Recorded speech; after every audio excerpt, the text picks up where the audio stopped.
मन मंदिरा गजर भक्तीचा.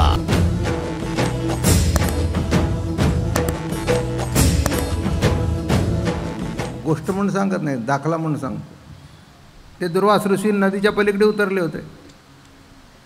नदीच्या पलीकडे उतरले म्हटल्यानंतर हे म्हणले, नदीला पाणी भरलेलं खूप, आता काय करावं.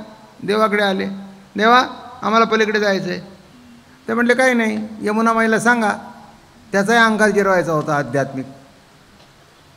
सांगा की 16,108 भोगून ब्रह्मचारी असेल कृष्ण परमात्मा, ते यमुने माय वाट दे.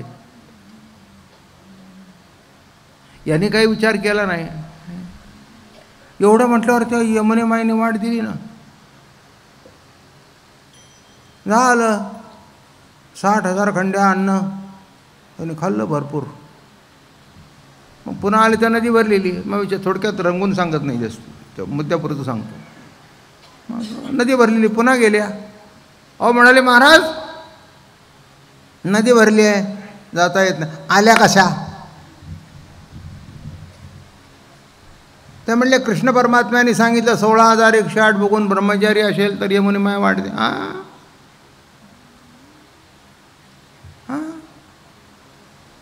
जा सांगा 60,000 खंड्या अन्न खाऊन दुर्वास जर निराहारी असेल तर यमुने माय वाट दे. आली ती, म्हणल्यावर तिने वाट दिली. राधा खवळली ना. एवढ्या वर्ष याचं नाव घेऊन आपल्याला यातलं काहीच येत नाही. आयुष्य फुकट गेलं. जाताना त्याचा टेकू घेतला आणि येताना त्याचा. आणि हा किती खोटं बोलतो हे आम्हाला माहिती आहे. 16,108 बघून ब्रह्मचारी, हा ब्रह्मचारी लहानपणापासून ह्या नोंदीच्या आहेत. लहानपणापासून याच्या खोडी किती किती गवळणी, किती पोरी लहानपणापासून आम्ही बघतोय. आणि हा ब्रह्मचारी अभंगाचा आहे. ब्रह्म आणि गोवळपणे यज्ञभोक्ता आणि उच्चिष्टकाणे, गवळणींच्या शिव्या ऐकून या हसे, वेदाशी स्तविता ओघाची पैसे, आणि गवळणींच्या शिव्या ऐकून या खदखदा असे. आता कसं काय सांगड बसवायची. राधा आली, अशी लाल झाली, भगवंताच्या पायावर येऊन पडली. कशाला परमार्थ करून घेतो आमच्याकडे. इकडून तुझा टेकू, तिकडून त्याचा टेकू. त्याला खाऊ घालून तो नाही म्हणतोय, आमच्या हाताने खायला घातला आणि नारायणकडे म्हणतोय. आणि तुझे काय लक्षण आहे ते आम्हाला माहिती आहे. हे दोघंही तुम्ही खोटं आणि आम्ही काहीच येत नाही. देवाने जवळ घेतलं, अंगावर हात फिरवला, म्हणते राधे एवढं रागू नकोस. आज मला वाटतं नको त्याचं दर्शन झालं, त्यामुळे तुझ्या माझ्यावरचा विश्वास कमी झाला. नको ती माणसं भेटली ना की आपलं नीट चाललेला परमार्थसुद्धा बिघडतो. कशाला जातं बाबा महाराजांच्या कीर्तनाला, काय त्याच्यात आहे ते, आम्हाला कसे आहे ते, हे नसतं डोक्यात चिरतं, कळलं का तुम्हाला. म्हणून सर्वांना आपण आपला कान कोणालाच देऊ नका. कान फक्त साधू संताला द्या. कान मजबूत असला तर परिणाम होत नाही. हे अशोकरावांना माहिती आहे. 37 वर्षे किती आले यांच्याकडे, आमचं ठेवा ना. ते म्हटले नाही, आमचं एक चाललं आहे ते बरं आहे. ते बा कसे का असे ना, आमचं त्यांचं पटलं आहे. काय करायचं आहे, काय घेणं देणं आहे. माझं म्हणणं कळलं का. अवघड असतं. माणसं परमार्थ करतात, नावाला परमार्थ करतात, पण निष्ठा असेल तर इकडे तिकडे हालतच नाही.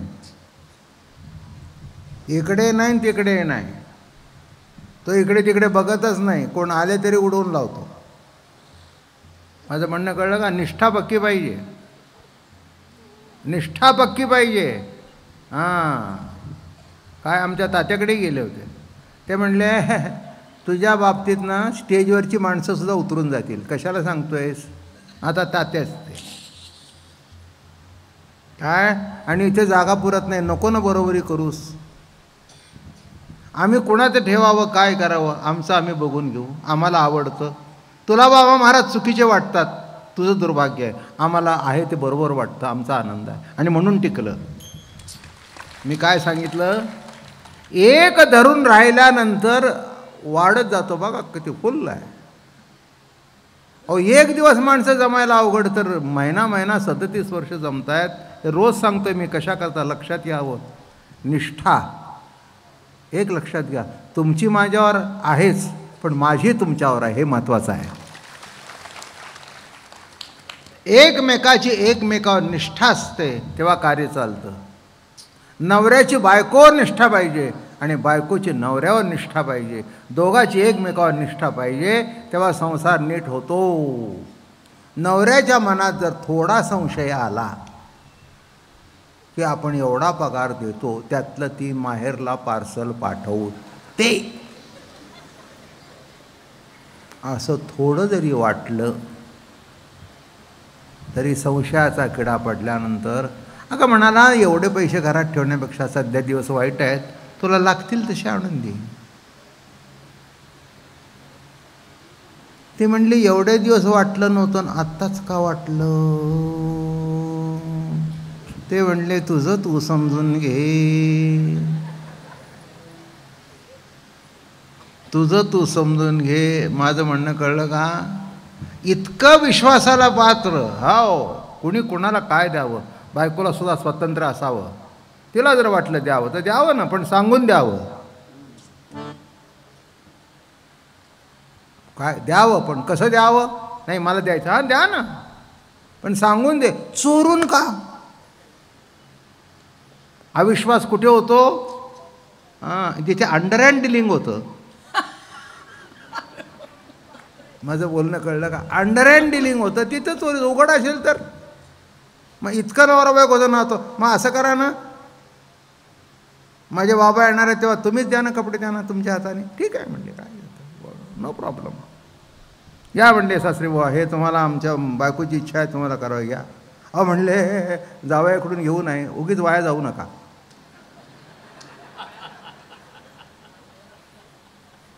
उगीच वाया जाऊ नका, मी देतोय ते घ्या. काय आमच्या बायकोची इच्छा आहे. अहो मला मनातून खरं सांगू का, तुम्हाला द्यावंसं वाटत नाही.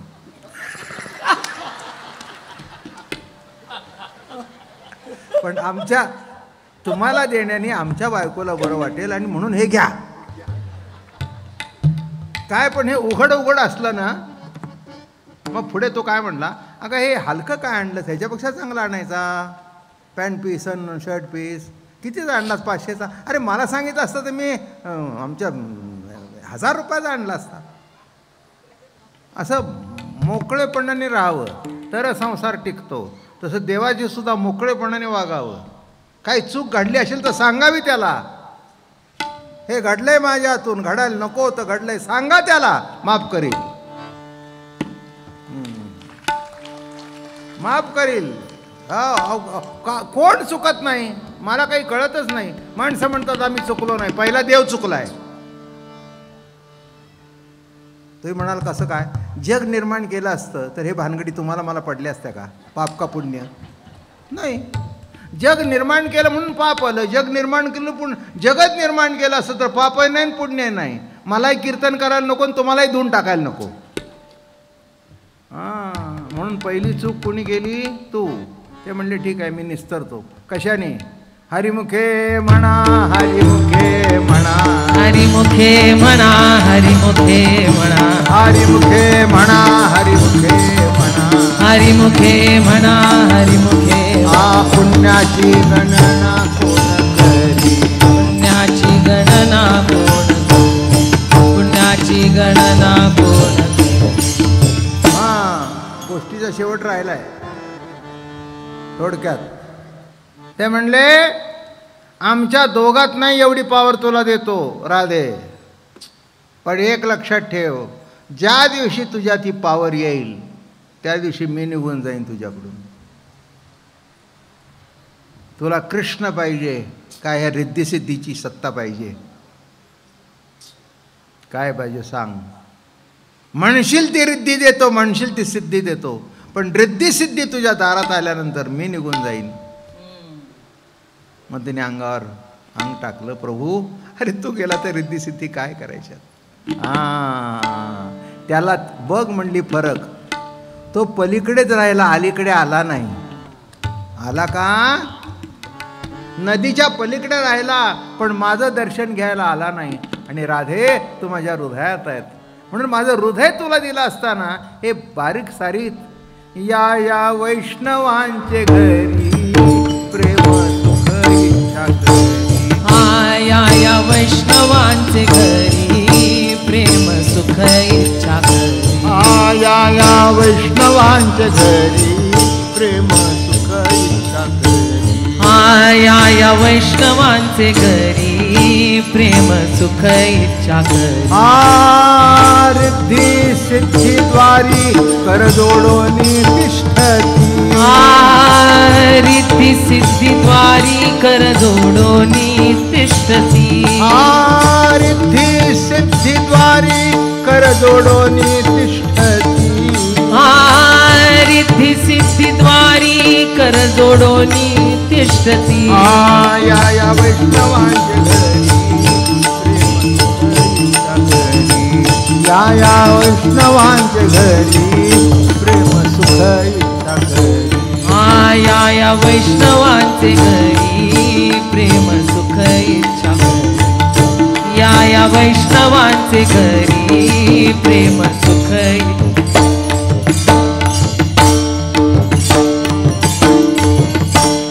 म्हणून बाबा अंकार निशी घनदाट. ही निशी अवघड आहे, घनदाट आहे, पण गुरुवचनाने पाठ फुटते. बघा आपण झोपलेलो असतो, काही दिसत नाही, पण हळूहळू की नाही दिसू लागतं, मग कळतं. ज्या आरती दिसतंय त्या आरती पाठ फुटली.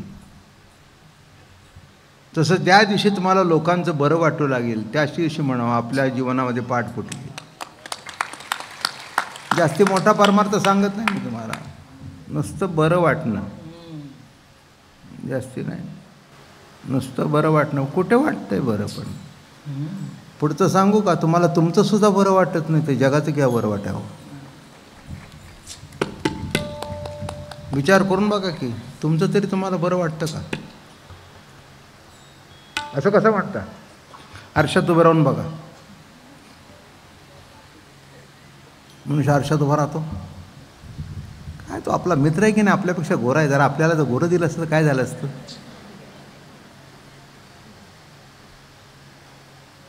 नाक आपल्याला चांगलं दिलं असतं तर काय झालं असतं? उगीचच. आता 4 वर्ष झाली लग्न होऊन, 2 मुलं झाली, तरी म्हणतो ती पहिली होती ती ना, आणि तिला नापास करायला नको होती. आता काय करावं याला? नाही तर याला काय करावं मला सांगा, काय करावं? हे असं आहे बघा. आई कराया नवल परी आपुला संकल्प आपणा वैरी. आपला संकल्प आपल्याला वैरी आहे ते बरं वाटून देत नाही. बरं वाटायला लागलं की म्हणावं पाठ फुटली. साधा परमार्थ, जास्ती काही नाही सांगत. ते डोळे झाकाबिका काही सांगत नाही. मी तुम्हाला म्हणतोय डोळे झाकू नका, डोळे उघडा. डोळे झाकल्यानंतर नको ती भूत भेटायला येतात, आणि ती डोळे झाकल्यानंतर भेटायला आली दुसरी कोणाला कळतच नाही तुम्ही सोडून. बरोबर आहे ना? त्यापेक्षा पहाट तेव्हा फुटते.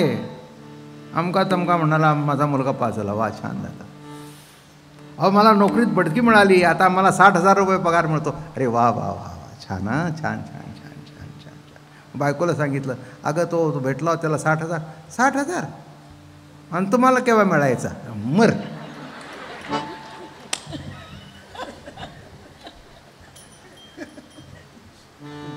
अहो त्या आत्ता लागले ना 60,000, तुम्ही एवढ्या वर्ष करताय ना काय?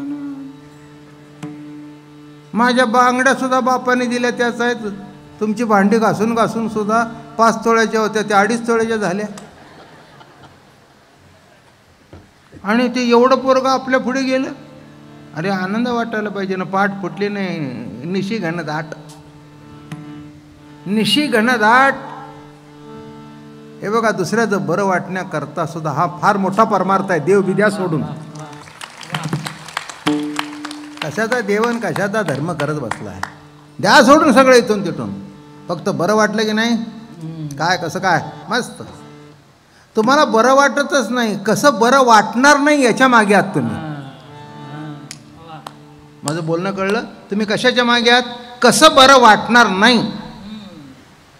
उगीच बसल्या बसल्या कुरतडत बसायचं. बायका बसलेल्या असतात ना प्रवचनाला, आता नीट बसावं का नाही? पुढचीचा पदर आला असतो आणि ती तिथे घेऊन असं कसं करत बसते.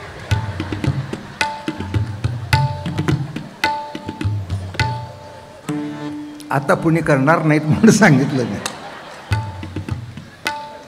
हो, एक तर मी बघितलं ते हे असतात ना, ह्याची त्याला गाठ परून ठेवली.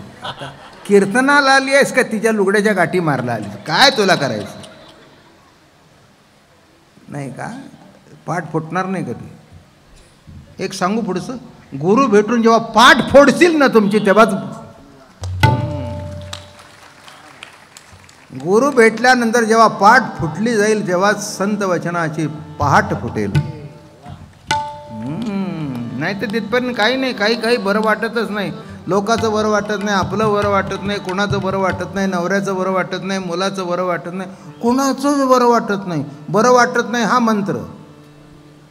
माझं म्हणणं कळलं का? आणि ज्या दिवशी हे वाटेल ना, आनंद, छान, उत्तम. मन मंदिरा गजर भक्तीचा